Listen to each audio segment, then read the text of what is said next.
1. Hi, and welcome to my webinar. I'm so glad that you could join us. My name is Zoe Carter, and behind me is my technical assistant, Alan. In the background is my father, Stephen Carter, and I'm very happy he's here as well. Today, we are going to be talking about teaching the often underrated but wonderful book of Ecclesiastes and how it is so relevant for both adults and children. About 6 years ago, I was given the task of writing a lesson on Ecclesiastes for children, and my teeth absolutely chattered at the prospect. This is something that is so rarely taught to adults. But as I went on this journey of studying the book to prepare this lesson, I found it absolutely unmissable. I found it so spiritually renewing. I found it so increasing and widening of my horizons and my perspective. And I realized how it's something that can speak to adults and to kids because it's about the topic of disappointment, which is something that touches all of our lives, whether we are young or whether we are old. Ecclesiastes gives us the space to acknowledge disappointment, and it actually gives us the tools in the dialogue to be able to explore it. It doesn't paper over it and pretend it's not there. However, I find that the message in society is often completely different. Society hands out statements like, dream big, and you can do anything if you try hard enough. All you need to do is watch the first round of auditions for the X Factor to realize that people cannot do everything through trying hard enough. And the people on that show who are completely humiliating themselves by just thinking that all I need to do is believe and then I can win this competition. We look at the plot lines of many films and stories, and it's always about the success of the underdog. It's always about people finally winning that competition, or the girl that thinks she's really gawky, taking off her glasses, having a makeover, and then becoming the prom queen.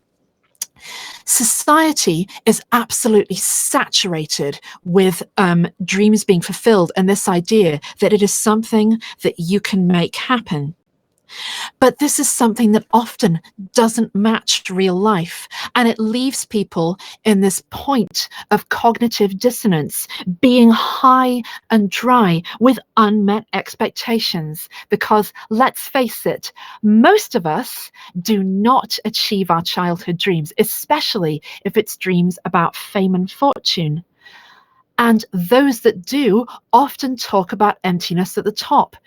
When we read celebrity columns, we read about millionaires committing suicide, and we read about people throwing away the very career they worked hard for due to addiction, due to terrible choices, and people just seem to spiral out of control at the top. Because chasing our dreams is not designed to be the thing that gives us fulfillment. It's not what we're wired to do. Giving children statements like chase your dream, put your dream first, and follow your heart. On the surface, that can seem like a really innocent and beautiful and hopeful thing. But it is setting children on the road to nowhere. I'm not saying don't dream. I'm not saying don't have ambitions or don't have desires. But setting that as the most important thing in your life is the thing that eats you alive. Often in adulthood, it translates into sin. Often, follow your heart looks like put yourself first. So many people abandon their families as soon as they find it's not really that fulfilling anymore. Many people make very corrupt business decisions and exploit their workers, all for the sake of getting ahead in their career. It sets us in this downward spiral of false hope and then that hope not being fulfilled and disappointment, and then another false hope, and then it being unfulfilled and then leading to disappointment. If I could just get that relationship, I'd be happy. If I could just get that career, I'd be happy. If I could just achieve this, if I could just achieve that. And it doesn't do it for us. And this is often what turns into hardened cynicism as people go through life being disappointed and disappointed and disappointed. And then this is what makes us become jaded, cynical, and bitter. Ecclesiastes offers us a different script. It tells us about life as it is rather than how it ought to be. Ecclesiastes gives us the space to acknowledge sometimes how rubbish life is. It talks about how life can be unfair, how life can be unjust, how work often doesn't pay off, and all these different things that we chase can sometimes just result in this feeling of meaningless. Sometimes when we try and make the right decision, sometimes things just don't work out. When we read Ecclesiastes, we realize that we don't have to paper over these things. We can actually let it go and be more in connection with reality. We don't have to pretend that these disappointments aren't there. Instead, we can face up to them, and we can say that yes, this world can be full of trouble, but that Christ has overcome the world. I don't have to trust in inspirational mugs that tell me to believe in myself. I can trust in God who does not disappoint me. It's not that every non-Christian is completely overcome with disappointment all throughout their lives. Many people learn to make the most of life and just learn to accept its ups and downs, and also learn to find happiness in, things like travel and career and family. These can be very positive things. People with no religious belief whatsoever can learn to accept the highs and lows of life and live it well. But we are wired for more than just living life well. We're wired for more than just making the most of it. We are wired for the greatest adventure of all, which is knowing God. And this takes me to the first lesson I wrote about Ecclesiastes for kids, which is called So Lived a Lot. The Bible is a great big library, 66 books in all. Some are big and some are small. Books about the past, books about the future, letters, poems, stories that are true, and all of the books are from God to you. Let's take a look at this book. It's called Ecclesiastes. Meaningless, meaningless. Everything is meaningless. Ecclesiastes 1 verse 2. That is such a sad poem, said Little Owl. Life can be very sad, said Wise Owl. Ecclesiastes was written by King Solomon. He had everything, but he didn't feel happy. I don't understand, said Little Owl. Sometimes the best way to understand a difficult idea is to tell a good story. Once upon a time, there was a boy who dreamed of becoming a knight. So when he grew up, that is exactly what he did. Every knight needs a quest, so on a quest he went to find the golden happy face. Round and round the world he went. Where could that golden happy face be? He was young and handsome with his whole life in front of him. Everything he wanted, he ate it, he bought it. He danced all night and slept all day. And his life became filled with happy bubbles. The bubbles were real. The bubbles were happy, but the bubbles popped. No matter how hard he tried, he couldn't hold a bubble close to him. He grew a little older and a little wiser. He ate well and saved his pennies. He exercised and brushed his teeth. Still, he just found golden happy bubbles, no golden happy face. He graduated top of his class. He met a beautiful woman, and he made her his wife. He had a family of his very own. He built a castle. He slew a dragon. His fame grew throughout the land. Everybody loved him. Up and up the ladder of success he climbed. What was he going to find at the top? He found nothing. Absolutely nothing at all. He sunk to the ground in despair. Meaningless, meaningless, he cried. Everything is meaningless, like chasing after the wind. He stopped believing in the golden happy face. It's a fairy tale, like Cinderella and Snow White. There is nothing but happy bubbles, he said to himself.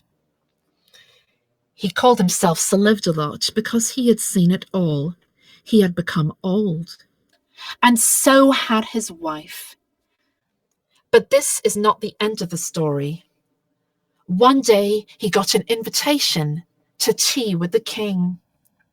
He told the king all about his lifelong quest for the golden happy face and how he realized there was no such thing at all.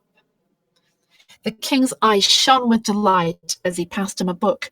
"I've written this for you," he said. "See what's inside." Sir Lived-A-Lot opened the book, and inside he found the golden happy face. He could not believe his eyes. "It's real," he said. "I knew it. Thank you. Thank you ever so much. And now we must be on our way. Goodbye." "Wait," said the king. "Come back."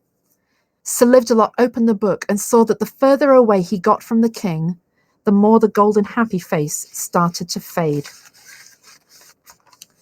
You see, the golden happy face isn't a thing you take home. The golden happy face comes when you come close to me. So leave your old life behind and come and live with me, for I have prepared a place for you to live with me forever. So, that is the story of Sir Lived-A-Lot, the first one I wrote. The next topic I thought about moved on to feeling sadness as a Christian. As Christians, we talk a lot about joy. We talk a lot about, a joy that sort of remains with us even when things are going well. But I often wonder if sometimes we don't necessarily deconstruct what that really means. As a Christian, we can feel the deepest sadness and the deepest despair. We know that God is with us, but we still have to live in a broken world and experience the brokenness for ourselves, experience the hardships. We're not immune from that just because we know the Lord. We experience life's ups and downs. Sadness and disappointment are a part of the human experience and journey, and God has planned that for our lives. It doesn't make us any less Christian to feel these emotions very deeply. Hoping in circumstance is not this desperately wicked, idolatrous thing. It's very natural for all of us to look at the life we live and the world we live in and hope that things will get better, even though often they don't. Rooting our hope in the world and rooting our hope in God is not just this one-off event, but it's truly a lifelong experience. And often the way God does this in our lives is through bringing about disappointment and bringing about times when things are not going as we planned.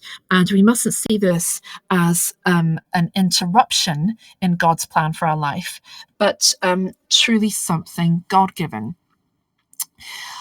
I used to think that when I felt sad, I needed to sort of talk to myself about theology. I needed to, I needed to sort of go over Bible verses in my mind until I sort of dragged myself out of a sad place, and it sort of became a sort of a sanctified version of think happy thoughts. Now, I know that speaking theology to ourselves, thinking about Bible verses that give us hope, is so important. These are really, really good things. But I think that the thing that I found so fundamental to realize is that sadness and joy are not mutually exclusive. Jesus had all of the fruits of the Spirit, and one of those is joy, but he was also described as a man of sorrows. It's not that I switch off sadness and switch on joy. Ecclesiastes tells us that there is a time to weep and a time to mourn. And it's often through weeping and mourning that is our God-given way of dealing with grief and working through sadness so that we can come out the other side. We can trust that Ecclesiastes tells us that God will turn all of these things into beauty in its time, and that we can trust him with our lives, but that it is okay to feel sad, and he wants us to share our sadness with him as well as our happiness with him. And so what Ecclesiastes teaches me about joy is that it comes from this place of communion with God. So rather than sort of trying to stuff my sadness away, instead I can share my sadness with God and know that he's feeling it with me. And I think that this gives us a place where we can really acknowledge the sad things about life. I think that a lot of times, sometimes the hymns we sing in church are only kind of really focused on happy moments and the joy it gives us, whereas the Bible in its full spectrum of literature, where it talks not just about happiness, but also about lament. This can give us a language where we can really express how we feel about things and express it to God and express it to one another. And it really gives us a space to acknowledge the fact that these things are seasonal and the fact that life is always changing. And this brings me to the next lesson I wrote about Ecclesiastes, called The Times of Sir Lived-a-Lot. The Bible is a great big library, 66 books in all. Some are big and some are small. Books about the past, books about the future, letters, poems, stories that are true, and all of the books are from God to you. Take a look at this book. It's called Ecclesiastes. There is a time for everything under the sun. Ecclesiastes 3 verse 1. I don't understand, said Little Owl. Sometimes the best way to understand a difficult idea is to tell a good story. Sir Lived-a-Lot felt sad today. What's the point of having the golden happy face if I don't feel happy all the time, he sighed. Ah, life, said the king. Life is like a roller coaster, full of highs and lows, ups and downs and turnarounds. Life is always changing. It has different times and seasons. There's a time for everything, you know. There's a time to be born and a time to die. There's a time to plant and a time to harvest. There's a time to kill, that's killing germs, and a time to heal. There's a time to break down and a time to build up. There's a time to weep and a time to laugh. There's a time to mourn and a time to dance. There's a time to scatter stones and a time to gather stones together. There's a time to hug and a time not to hug. There's a time to seek and a time to lose. There's a time to keep and a time to throw away. There's a time to tear and a time to sow. There's a time to be silent and a time to speak. There's a time to love and a time to hate. There's a time for war and a time for peace. And I make everything beautiful in its time. So, whatever it is you're going through, share it with me. Share your happiness with me. Share your sadness with me. Because true joy is not about what's going on or even about how you feel. It's about who you know. So, that is the second story I wrote, and those two stories are available to buy on my website and available on Amazon as paperback copies if you would like another look. I'm in the process of writing a third story based on the verse, "The battle doesn't always go to the strongest," which is about the unfairness of life. And it's going to be a story called Sir Lived-a-Lot's Tournament. So watch this space. I choose to teach through stories. I find that this is not something to try and just jazz a Bible verse up or to make it more exciting, but I find it is absolutely fundamental to make an abstract idea concrete, and to give an idea meaning and context, and to create an experience that children can make sense of the idea. Because I find that without context, without a framework to give an idea meaning, then just teaching a child an abstract idea is about as meaningful as getting them to read an IKEA instruction book in Swedish. There's a reason why a lot of children's Bible curriculum is focused on the history books, because these are stories. These are what we tend to remember. These are what stick. And when we're learning about the Bible as adults, we tell stories to ourselves all the time as we hear a concept or we hear an idea being spoken about. As we're making sense of it, we apply it to a personal experience that we had. We're remembering a story that has happened to us or has happened to someone else. And we kind of incorporate these ideas into our experience so that we can learn. But for children, they're often just not at the stage where they've had this life experience. So telling a story can create this experience for them. Children can remember a huge amount without comprehending it at all. I see this at nursery every day, where a 3-year-old will sing to me the soundtrack of Frozen. When they're not singing, their dialogue tends to be to me, "I want milk, look at that ball." But then suddenly, as the music comes on, they start to sing to me about living in a kingdom of isolation and sing to me about frozen fractals. They don't know what those words mean, but they're singing them perfectly, and they're singing a song the whole way through because they can remember it.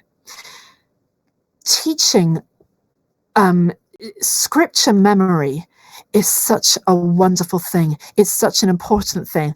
I still remember many of the memory verses that I was taught when I was a child, but we need to ensure that we give as much focus on getting children to comprehend as we do to remember. Because the thing is that it's not that we teach children about the Bible so that they can be helped by it when they grow up. We're trying to teach them about the Bible so that they can be helped by it right now, and that their little hearts can meet the Lord right now in their life. Children have different developmental stages. When we're adults, we can easily listen to a talk from the pulpit, and we can understand it and retain it.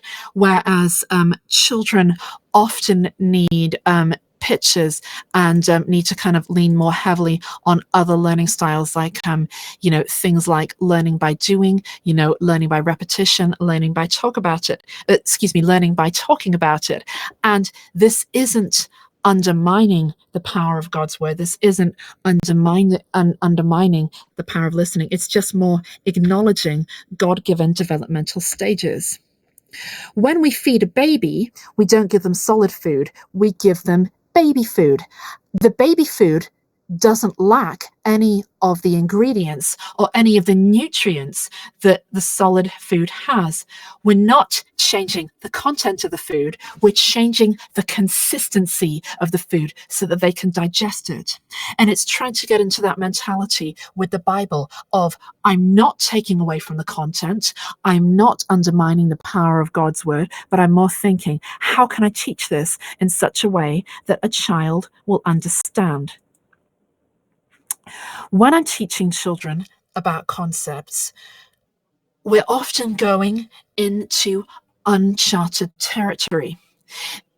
Many times, church children, as you start a familiar Bible story, many children will chip in saying, and this happened next, and that happened next. It's a story that they've heard taught to them in church before. It's a story that they've, if they're from a Christian family, they'll have heard being taught to them at home. So that's something they've had experience of and they've learned before.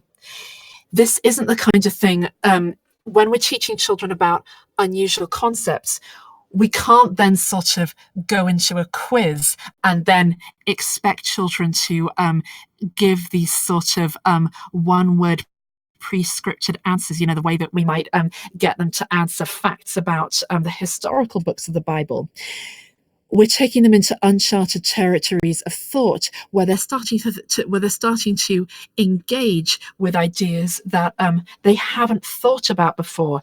It gives them space for speculation. And then, so when we're teaching this to the children, and then we're sort of talking to them about what they've learned through the lesson, they often give unusual and unexpected answers, and that's not a bad thing. It's important, not to sort of try and overly steer them into an overly rigid thing, but more kind of give them the kind of space to sort of process their thoughts.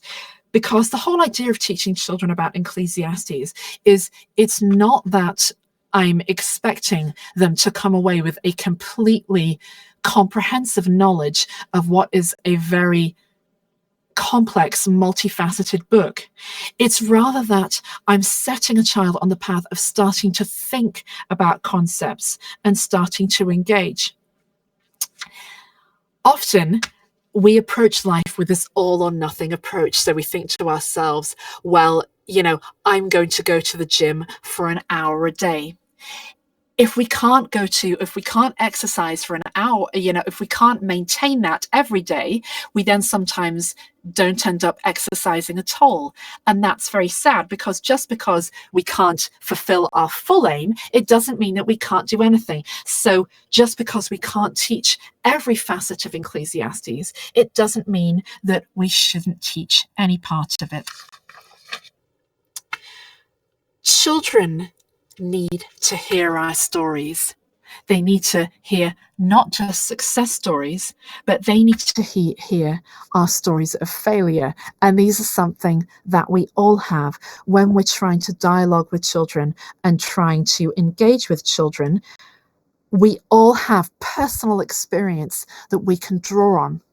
When we're trying to translate these stories into stories that we tell our children, we can think about, how can I sort of make one point? How can I make the story go towards one point rather than telling children every single detail? But we can still talk to children about our life experience, because we can give this idea that rather than this false view that everything will work out if we believe, we can actually talk to children about things in our lives when it hasn't worked out. We can talk to them about times in our lives when we absolutely poured everything into something, when we had this big dream and it didn't work. And that's okay. We won't be crushed. We won't be left high and dry. It can put us in deeper touch with reality. It can not feed us with these expectations that get broken. It's not about being cynical. It's not about being a Debbie Downer or, trying to view everything through these really depressing glasses. It's just seeing life in all its fullness and thinking about the times when things haven't gone well as the times that do, because often it's through our disappointments and it's through our failures. That's often when we learn, and we can share these learning experiences. We can share these learning experiences with others and with our children.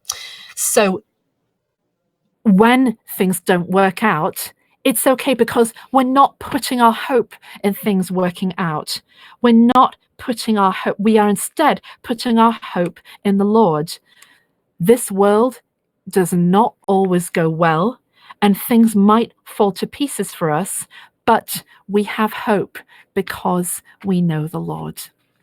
So that's all the material that I had to share.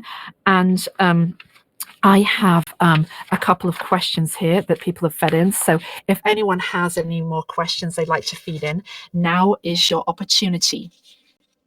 So Heather asks, are children going to be confused and think that Sir Lived-a-Lot is a Bible character?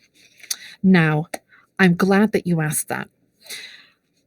When I wrote my lessons and I wrote my stories, I made a special effort to talk about the Bible verse first, to put in a Bible verse, and then let's tell a story to help us understand this Bible verse better. It is a possibility that a child might get confused and think that you can find Sir Lived-a-Lot in the Bible. I think that we can keep on chatting with children and reminding them that this is not a Bible story. But I think that we can also accept the fact that, especially with young children, a certain amount of confusion is part of the learning process. When I'm working with children, I kind of see this all the time. It's rather than, if a child doesn't get something the first time, it doesn't mean that I've failed as a teacher or I failed as a children's worker. It just means that the process of learning and the process of kind of untangling what's true and what isn't is sometimes, it's sometimes just something that just takes a little bit of time to learn. I personally feel that I can't go without teaching the lessons in Ecclesiastes to children, and I don't know a better way to do it than through telling a story. I feel that this is just something that can't be missed, and I would, for me, my priority is to try and teach lessons in a way that children can understand and that children find meaningful. But I think that the way to the way to, I guess, sort of counteract the idea of thinking that this character is a Bible character, I guess, is to keep reminding them that it's not. Sam asks, would it be better to pick another example from the Bible about disappointment? I'm glad you asked that. I can look at, all of the Bible stories and,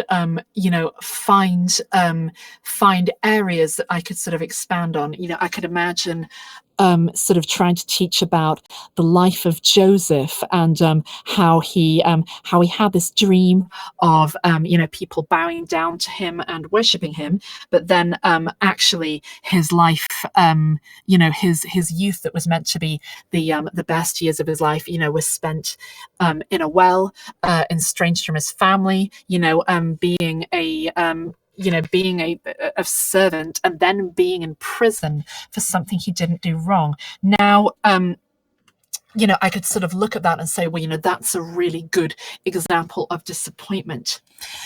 The reason why I wouldn't go about teaching it that way is, there's lots of reasons for that. Personally, I feel that whereas as an adult, when we hear a Bible story, we can see many, many facets to it, and we can apply, these many facets to ourselves. It is true that we can look at the story of Joseph and we can put ourselves in his shoes and imagine how he felt. However, the way that children learn is rather than taking on many facets, they tend to just take one point away from a story. So if I teach Joseph as the main point of that story is that Joseph felt really disappointed and then it all got better for him, I've really missed the point of that story, and I feel that I've really mistaught that story to children. I also personally think that it would be quite confusing to sort of say, okay, children, we're starting with Ecclesiastes. Let's teach Ecclesiastes by looking at a story from Genesis, which is completely, a completely different genre of literature. It's a different part of the Bible, and I personally think that would make it more confusing. Are there any other questions, Alan? No, there was a few comments. Yes. But there has been no more questions. A few nice comments just thanking us, etc. So that's very good. And also another comment that I did misspell Ecclesiastes in the advert, so my apologies. I forgive you. I put an I in there, which I should not have. Mm-hmm. But other than that, we're good. Well, okay, everybody. Well, thank you so much for joining us. I do hope that you find this helpful. If you do have any more questions, please don't hesitate to send me an email, and I will respond to that as soon as possible. If you have any requests for other topics you would like webinars on, please don't be a stranger. The books the books that I featured in this webinar are available to buy as. There is one question. Oh, there is one question. Okay, I'll just finish the sentence and then I'll go right to that. So the books are available to buy on Amazon and on Amazon as paperback books and on my website as slides. So, question. So, what craft activities would you suggest to go with teaching on Ecclesiastes? Well, I have I do have a couple of craft activities about these very topics on the website. So there are templates available on the website under the Ecclesiastes section, and also under the under the teaching pack section, where there's a sort of a part 1 and a part 2 with 2 crafts. So I'll sort of describe them to you with the subject of time. So that's the lesson, which is the times of Sir Lived a Lot. There is a time for everything clock, and with the subject with the first lesson I covered, which is the general Sir Lived a Lot book, there is a craft which is a pop-up book of a Bible where a golden happy face pops up inside with the verse, "In your presence is fullness of joy." So I hope you found the webinar helpful. I've certainly enjoyed it, and I will keep you posted as to when the next one is. Is there anything else I need to say, Alan? Yes, remember to sign up for your free month. Yes, thank you so much for coming, and remember to sign up for your free month subscription on the website. So God bless you, and I will see you next time.